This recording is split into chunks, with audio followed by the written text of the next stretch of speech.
तो दोस्तों नमस्कार। आपका हमारे चैनल टारगेट विद संजय में आपका हार्दिक स्वागत है। आज की क्लास हम जो परीक्षा हो रही है इससे रिलेटेड कुछ लेकर आए हैं। इसमें आज जो हम बेसिक चैप्टर अपना एक हम मैथ में जो भी चैप्टर है हमारे लगभग 15 चैप्टर हैं, 14-15 चैप्टर हैं, तो उसमें से हम एक चैप्टर उठाएंगे और उसके जितने भी संभावित टॉपिक हैं और जो पेपर में आ सकते क्वेश्चन उस पर हम चर्चा करेंगे। ठीक है, तो समय अपना नष्ट नहीं करते हैं। तो पहला टॉपिक जैसे हमारा चैप्टर है वास्तविक संख्याएं। वास्तविक संख्याएं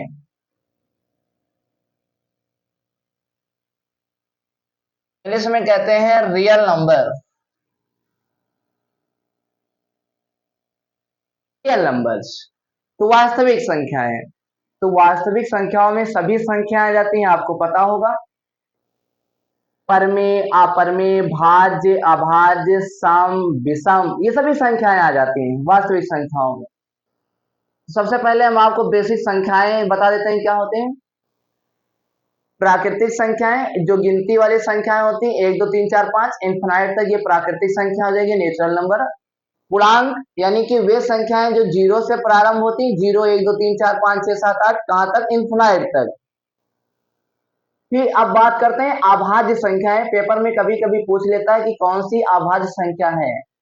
तो वे संख्याएं जिनके कह सकते हो केवल दो ही गुणनखंड हो, मतलब वे संख्याएं ऐसा भी आप कह सकते हो जो या तो एक से कटे और स्वयं से कटे, तो वो हो जाएंगी अभाज्य संख्या। और अभाज्य संख्या सबसे छोटी जो होती है दो, ध्यान रखिएगा। सबसे छोटी अभाज्य संख्या होती है दो। तो दो हो जाएगी, तीन हो जाएगी, पांच, सात, ऐसे आगे आप देखते जाइए। वे संख्याएं आपको लेना है जो खुद से कटे और किससे कटे, वो एक से कटे। 11 हो जाएगा, 13 हो जाएगा, 17 हो जाएगा, 19 हो जाएगा, 23 हो जाएगा, 29 हो जाएगा, 31 हो जाएगा, ये सभी अभाज्य संख्याएं। ठीक। और इस चैप्टर में अपरमेय परमेय वे संख्या जिन्हें हम पी अपान क्यू के रूप में लिख सकते हैं, परमेय संख्याएं होती हैं। और वे संख्याएं जिन्हें हम पी अपान क्यू के रूप में नहीं लिख सकते हैं, अपरमेय संख्याएं क्या है, कहलाती हैं। क्वेश्चन में पूछेगा परमेय संख्या है कि नहीं। हाँ, ऑप्शन वाले में एक्सरसाइज लास्ट वाले दी है, उसमें बहुविकल्पी में दिया है। बताइए कौन सी संख्या है परमेय संख्या है, कौन सी संख्या है परमेय संख्या है नहीं है। तो जैसे यहाँ पर देख लेते हैं जनाब, दे दिया रूट 3, फिर दे दिया रूट 4, यहाँ दे दिया 2 और यहाँ पर दे दिया क्या 1, ऐसा कुछ दे दिया मान लेते हैं। तो कहेगा इसमें से कौन सी अपरमेय संख्या है, तो कुछ नहीं, अपरमेय संख्या हो जाएगी रूट 3। वे संख्या जिन्हें हम पी अपान क्यू के रूप में नहीं लिख सकते हैं, क्योंकि रूट का मान होता है 1.732, इतना ही नहीं होता और आगे आएगा, खत्म नहीं। तो इसको आप परफेक्टली लिख नहीं सकते हो पी अपान क्यू के रूप में, तो ये हो जाएगी अपरमेय संख्या। ये दो और ये तो दो लिखा है, ये एक परमेय संख्या है। समझ में बात आई होगी। तो इसमें जो क्वेश्चन बनेंगे वो जरा देखते हैं कहां से बनेगा। सबसे पहले इसमें आपको ये एक सूत्र याद होना चाहिए, क्या, पहली संख्या गुणे दूसरी संख्या बराबर लासा गुणे मासा। देखो अगर आपको हम क्वेश्चन कराएंगे तो समय बहुत लग जाएगा, फिर हो नहीं पाएगा जितना हम सोच रहे हो जाए। तो पेपर में आपको पहली संख्या दिया होगा, दूसरी संख्या दिया होगा और लासा दे रखा होगा, मासा पूछ लेगा। तो आप लगा देंगे यह सूत्र, पहली संख्या गुणे दूसरी संख्या बराबर लासा गुणे मासा। जो भी पूछा होगा वो हम निकाल लेंगे, बिल्कुल इस पर आप कर लोगे। और लासा या मासा ऐसे पूछ सकता है, या तो आपको संख्याएं दे देगा और कहेगा इसमें अभाज्य गुणनखंड विषय लासा और मासा बताओ। पहले इस पर हम आपको एक क्वेश्चन बता देते हैं, देख लेते हैं। इस पर हम फर्स्ट पहली संख्या और दूसरी संख्या बराबर लासा गुणे मासा पर आपको एक क्वेश्चन करा देते हैं। जाइए,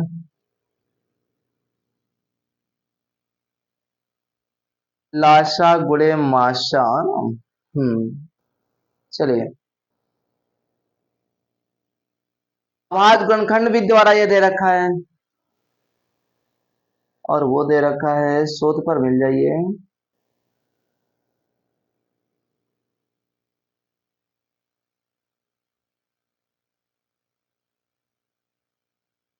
जैसे यहाँ पर एक क्वेश्चन दे रखा है 120 और 225 का मासा 15 है। संख्या दे रखा है कितना 120 और दे रखा है 225 और इनका मासा दे रखा है यानी एचसीएफ दे रखा है। एचसीएफ मासा दे रखा है कितना, मासा दे रखा है यहाँ पर 225 कहाँ गए, 120 225 का मासा दे रखा है 15। तो लासा पूछा है, लासा ज्ञात कीजिए। लासा यानी एलसीएम ज्ञात करना है। दोबारा इसको देखते हैं। देखिए हर समय है ना, देखो इधर जरा, पहली संख्या और ये हो एक संख्या 120 और दूसरी संख्या कितनी दे रखा है 225। इसका कह रखा है मासा कितना है 15, तो लासा पूछा है। तो ये हो जाएगी पहली संख्या, ये हो जाएगी दूसरी संख्या, ये हो जाएगा मासा और लासा निकाल लीजिए। देखो पहली संख्या सूत्र लगाओ, पहली संख्या 120 गुणे दूसरी संख्या 225 बराबर लासा। लासा नहीं पता, लासा यानी एलसीएम निकालना है। और मासा, मासा दे रखा है 15, तो 15 से इसको काट दीजिए। अब 15 अठे कितना हो जाएगा 120, 15 अठे 120, 8 बार जाएगा ये। 225 का 8 से गुणा करा दो, 225 225 का 8 से गुणा कराइए, कितना आएगा 1000। बताइए 225 450 हो जाएगा। अगर 225 का यहाँ पर 8 से हम गुणा कराएंगे, 2 बार अगर गुणा कराते हैं तो यहाँ पर कितना हो जाएगा मेरा 400 हो जाएगा। कितना गुणा करा देते हैं, 8 पंचे हो जाएगा 40, 8 दूनी 16 और 4 हो जाएगा 20 का 0, 8 दूनी हो जाएगा 16 और 2 कितना हो जाएगा 1800 हो जाएगा। क्या देख लेते हैं दोबारा एक बार। 8 पंचे 40 का हो जाएगा 0, ठीक।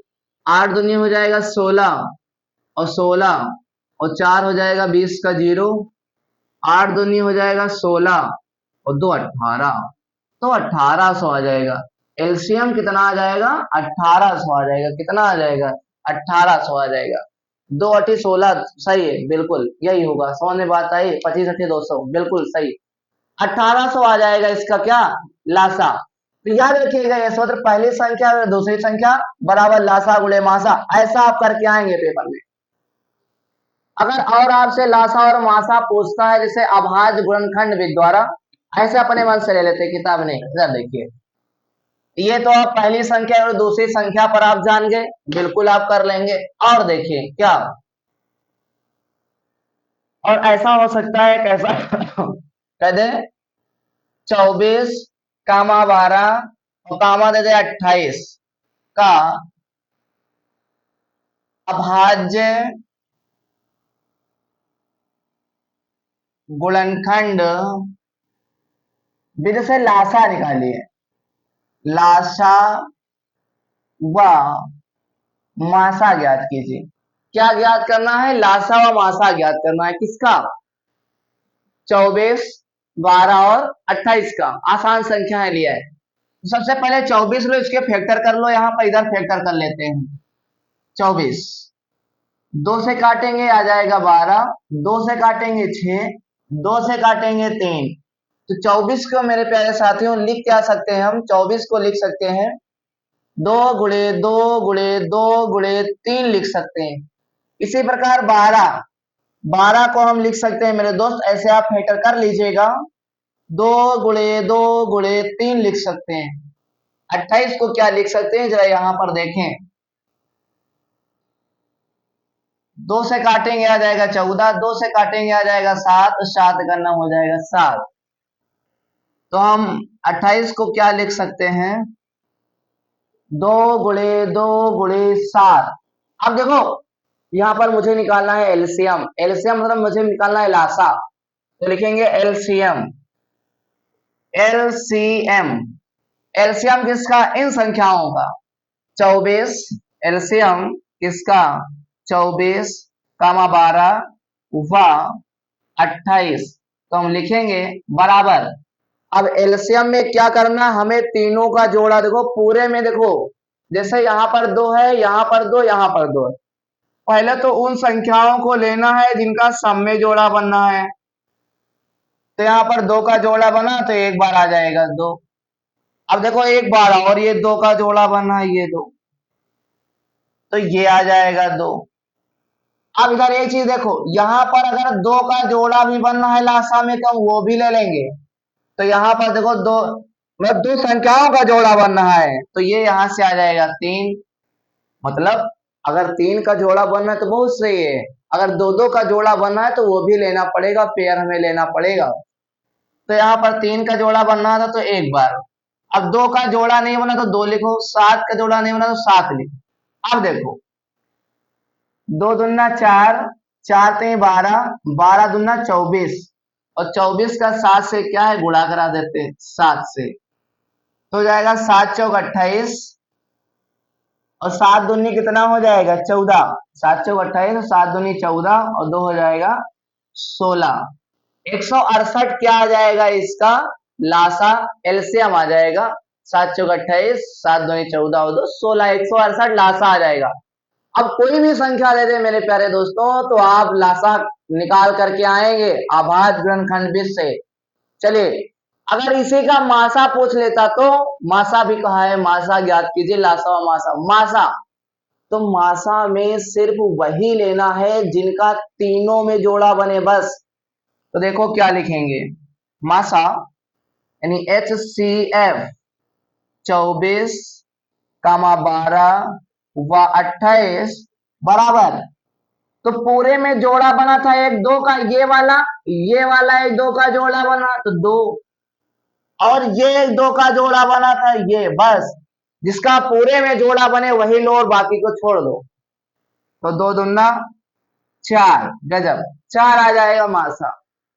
इस प्रकार से मेरे प्यारे दोस्तों आप लासा और मासा, चाहे वो अभाज्य गुणनखंड भी से कहे या वो कह दे क्या पहली संख्या दे दे, दूसरी संख्या दे दे, और आपसे लासा दे दे तो मासा पूछे, मासा दे तो लासा पूछे, जो भी करे उसमें आप कर लेंगे। ठीक, और इस चैप्टर में क्या इंपॉर्टेंट है, सिद्ध कीजिए कि √2 एक अपरिमेय संख्या है। तो आप YouTube पर जैसे ही सर्च करेंगे सिद्ध कीजिए √2 एक अपरिमेय संख्या है बाय संजय सर, तुरंत वीडियो आ जाएगी, वो आप जल्दी से 2x पर आप देख सकते हैं स्पीड बढ़ा करके उसको, ठीक है, वो आप देख लेंगे।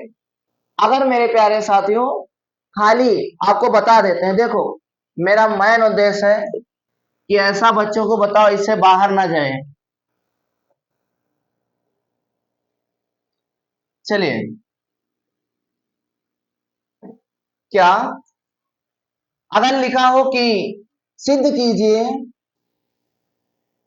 अगर ओनली √2 लिखा है, √3 लिखा है, √5 लिखा है, मेरी YouTube पर वीडियो है आप वो देख लीजिएगा। अगर ऐसा लिखा हो सिद्ध कीजिए कि, सिद्ध कीजिए कि 3 + √2 एक अपरिमेय संख्या है, एक अपरिमेय संख्या है, पर ऐसा कह रहा है सिद्ध कीजिए कि 3 + √2 एक अपरिमेय संख्या है मेरे दोस्त, तो आपको लंबा वाला प्रोसेस नहीं करना इतना बहुत ज्यादा, p² क्यों से विभाज्य है, q² 2 से विभाज्य, ऐसा कुछ नहीं करना, यहाँ पर बहुत आसान। इधर देखो क्या माना, ना लिखेंगे हल, हल, फिर लिखेंगे क्या माना, अपोजिट मानते हैं बिल्कुल ऐसा ही क्या, 3 + √2 एक परिमेय संख्या है, में संख्या है, माना 3 + √2 एक परिमेय संख्या है, माना 3 + √2 एक परिमेय संख्या है। अगर ये 3 + √2 एक परिमेय संख्या है तो आप बताओ ये अगर परिमेय संख्या है तो इसे हम p/q के रूप में लिख सकते हैं मेरे दोस्तों। तो इसको हम लिख सकते हैं 3 + √2 बराबर p/q लिख सकते हैं। अब यहाँ पर देखो जब भी ऐसा कुछ हो रूट के साथ में कोई संख्या हो तो रूट वाले को आप अकेला छोड़ने की कोशिश करिएगा। तो यहाँ पर √2 है, इसको अकेला छोड़ो तो ये 3 इधर प्लस के उधर जाएगा तो माइनस, ये हो जाएगा √2 बराबर p/q माइनस हो जाएगा 3, इसको थोड़ा और चाहे आप सही कर लो, बस हो गया ये हो जाएगा p माइनस क्यू का यहाँ 3 से गुणा होगा 3q अपान में हो जाएगा, इसके नीचे कुछ नहीं, एक क्यू का 1 से गुणा क्यू। अब इधर देखो, हम जानते हैं कि √3 एक अपरमेय संख्या है और ये p अपान में क्या है, क्यों, उसमें से 3 घटाएंगे, ये यहाँ p अपान में क्यों, उसमें से 3 घटाएंगे, ये इधर वाले को जब हम हल करेंगे तो मान आएगा परमेय संख्या ही आएगा। क्या आएगा, परमेय संख्या आएगा। तो ये अपरमेय संख्या, ये परमेय संख्या, यहाँ पर दोनों क्या है, बराबर है। तो क्या है, लिखेंगे इसको, मान लेते हैं समीकरण 1। तो क्या लिखेंगे, समीकरण 1 से परमेय संख्या अपरमेय संख्या के बराबर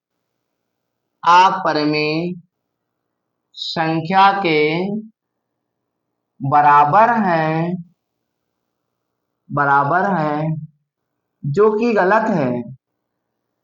समीकरण 1 से परमेय संख्या अपरमेय संख्या के बराबर है जो कि गलत है।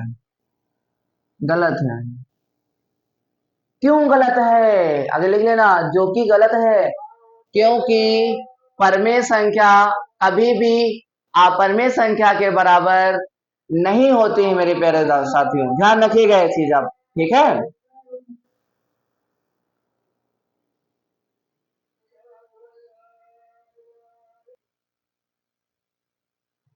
आगे देखते हैं दोस्तों, अजान होने लगी थी इसलिए हमने बंद कर दिया कि आवाज ना आए। देखिए हमने यहाँ पर लिखा था, फिर मेरे पास अगर समय मिल गया तो हमने क्या किया, 77 ना हो इसलिए हम लिख देते। देखिए यहाँ पर, क्योंकि अपरमेय संख्या परमेय संख्या के बराबर नहीं होती है, अतः हमारी कल्पना क्या है, गलत है। हमारी कल्पना, जो आपने कल्पना माना था वो क्या है, गलत है। और गलत है तो ये वाला क्या हो जाएगा, सही हो जाएगा। तो आशा है आप इस प्रकार से ये वाला क्वेश्चन करेंगे। वीडियो लंबी हो रही है, मिटा देते हैं, समझ में आ गया होगा। अब एक क्वेश्चन और, वो सिद्ध कीजिएगा, वो आप कर लीजिएगा। और इसमें से क्या पूछ सकता है, यूक्लिड वाला वो कटा ही है, क्या है, यूक्लिड विभाजन एल्गोरिथम विषय क्या, एचसीएफ निकालना होता था। बड़ी संख्या को छोटी संख्या से भाग देते थे और जब तक कि जो होता है शेषफल 0 ना आ जाए तब तक हम लोग क्या भाग करते रहते हैं। और जब शेषफल 0 आ जाता है तो उस समय जो भाजक होता है वही क्या होता है, मासा होता है, एचसीएफ होता है। जो भाजक होगा, अंतिम भाजक जो होगा वही एचसीएफ हो जाएगा। और क्वेश्चन क्या इस चैप्टर में बन सकता है, मुझे नहीं लगता इससे ज्यादा कुछ। और हाँ, जैसे दे दिया 1 में लिखा है जैसे 25, तो ये पूछेगा शांत है कि अशांत है, क्या शांत कि अशांत, ये पूछ सकता है, शांत कि अशांत। तो देखिए अगर ऐसा दे रखा होगा तो हम लोग हर का क्या करेंगे, परमीकरण करेंगे। हर का क्या करेंगे, परमीकरण करेंगे। परमीकरण नहीं करते, यहाँ पर इसका फैक्टर कर लेंगे।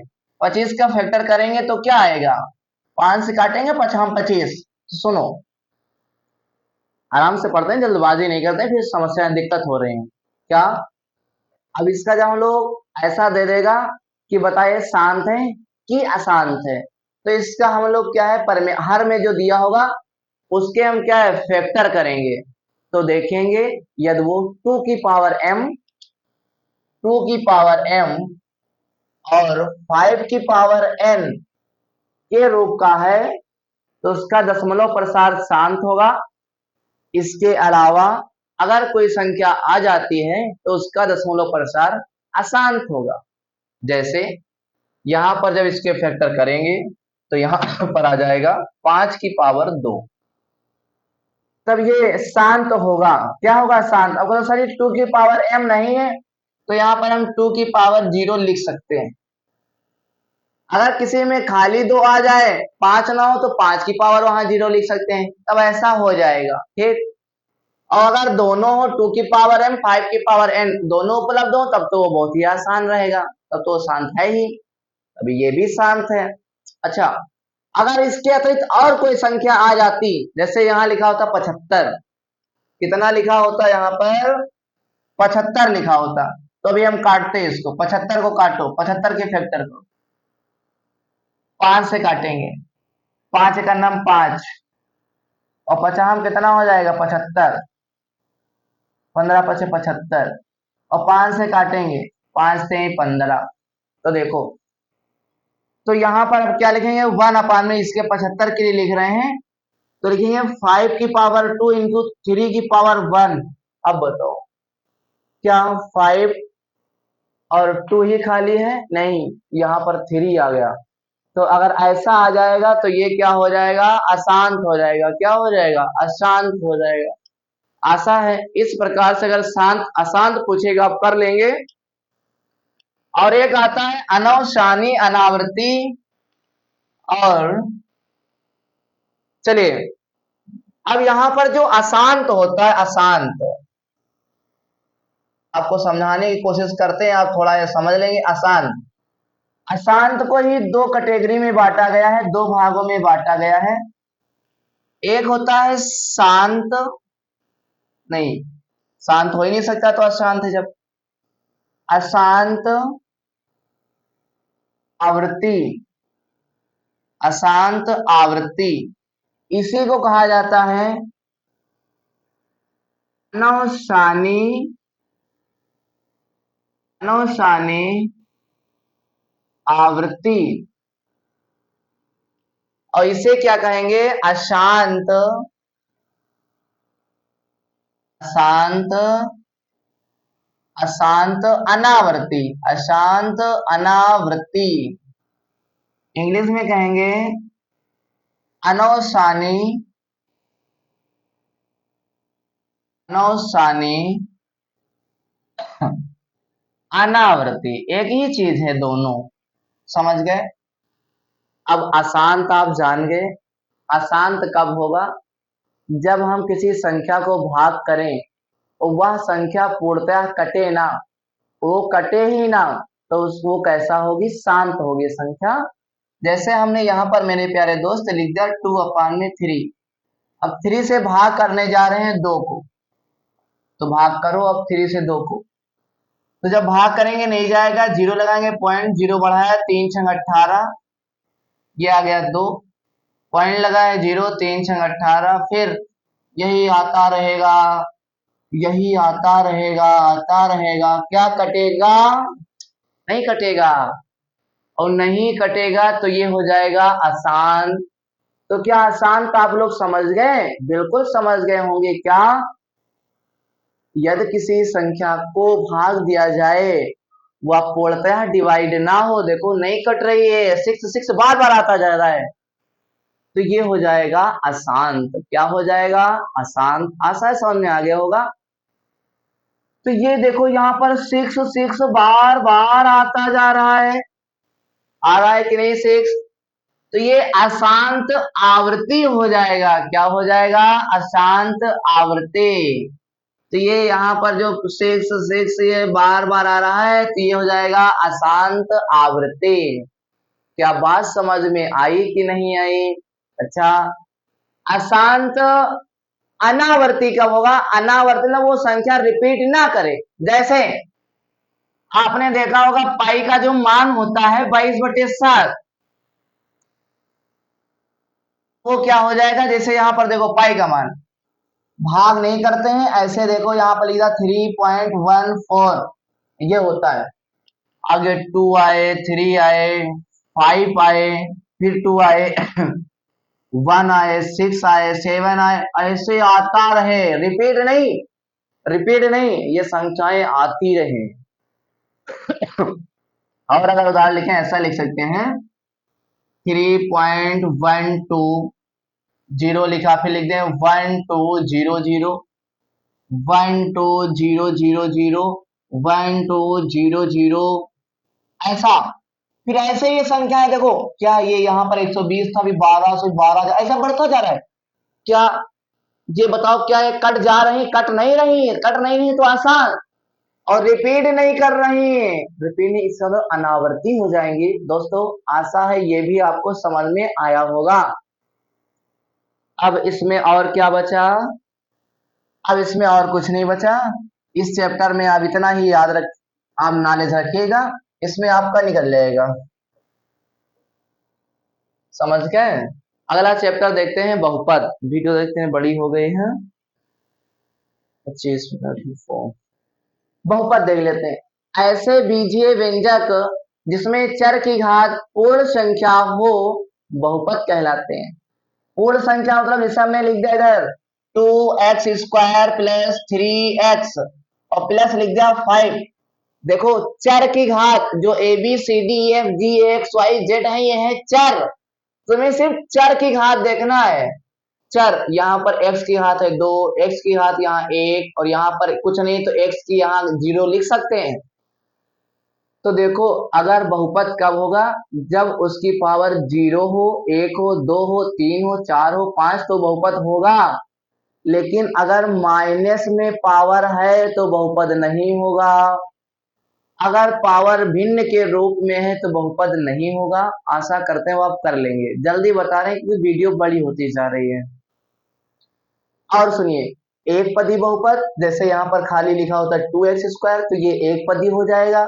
अगर इसमें 2 जोड़ दें तो हो जाएगा दो पदी द्विपदी, और यहाँ पर x जोड़ दें फिर 3 लिख दें त्रिपदी बहुपद हो जाएगा। ऐसे 4 पद होंगे तो 4 पदी ऐसे हो जाएगा आगे। और सुनो, पेपर में पूछेगा बहुपद की घात बताओ, तो सबसे बड़ी जो पावर होगी वही बहुपद की हो जाएगी घात। तो यहाँ पर सबसे बड़ी पावर क्या, इसकी पावर 2, इसकी पावर 1, इसकी पावर 0। तो जो सबसे बड़ी पावर होगी यानी कि डिग्री, जो चर की अधिकतम मैक्सिमम डिग्री होगी, अधिकतम जो घात होगी वही उसकी क्या हो जाएगी, पावर। पावर जो होगी, तो अगर घात पूछे इसमें तो इसमें घात हो जाएगी 2। सबसे बड़ी पावर बताना है दोस्तों, ये आप कर लेंगे। अगर ऐसा कोई क्वेश्चन दे दिया आपको, जल्दी से देख लेते हैं। गुणा करो 6 आ जाए तो लिख दिया 2x², घटाने पर और जोड़ने पर कितना आ जाए 2 3 6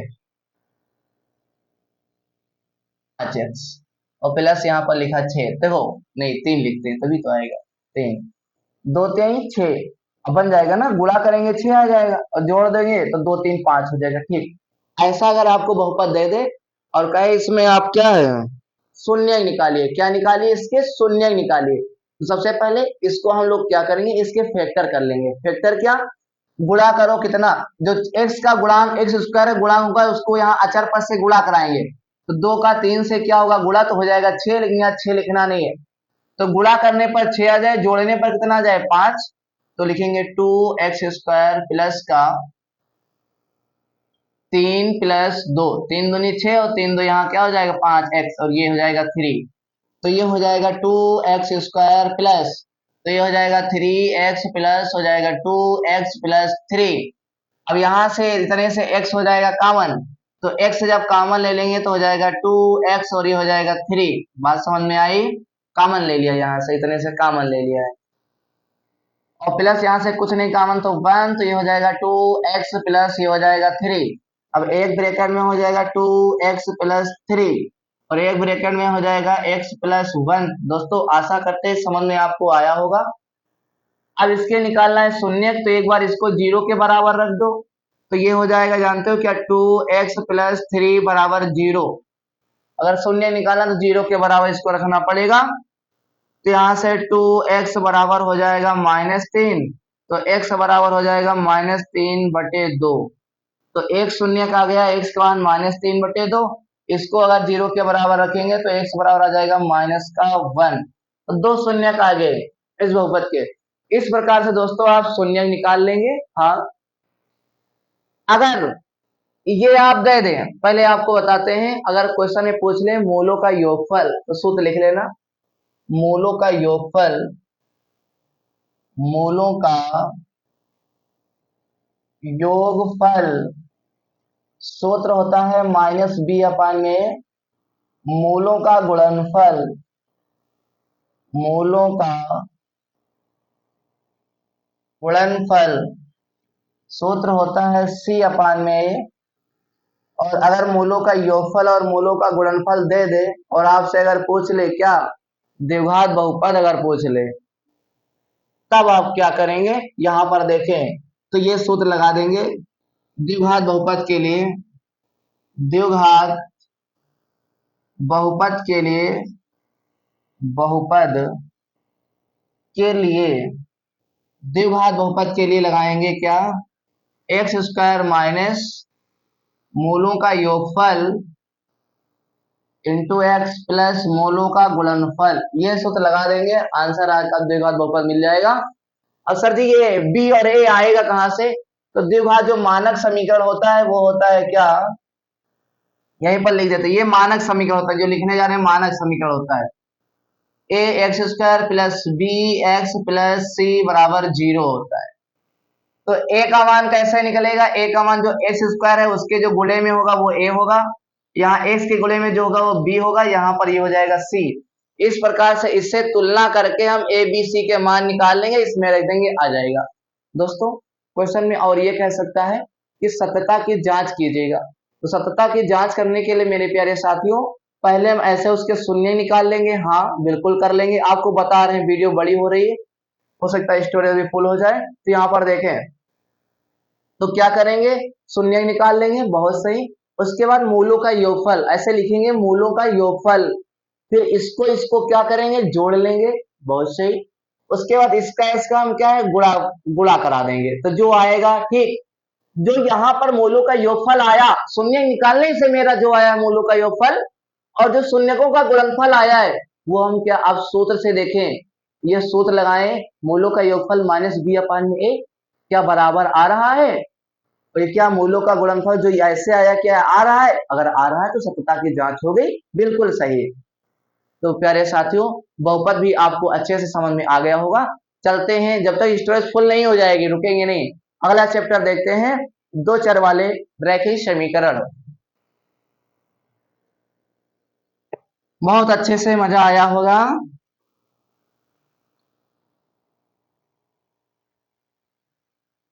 और जैसे आपको बताया गया है क्लास में वैसे आप करिएगा, पेपर अच्छा हो जाएगा। आपको जल्दी जल्दी बताते हैं, अब ये तीसरा कराएंगे नहीं, अब आपके चैप्टर आगे जो है बोर्ड पर नहीं करेंगे, आपको ऐसे बताएंगे जल्दी जल्दी बस सभी चैप्टर में क्या होता है। देखिए दो चर वाले रैखिक समीकरण, इसमें क्या होता है, दो चर वाले, दो चर हो रैखिक समीकरण जिनकी अधिकतम घात क्या हो, एक हो, तो वो हो जाएंगे दो चर वाले रैखिक समीकरण।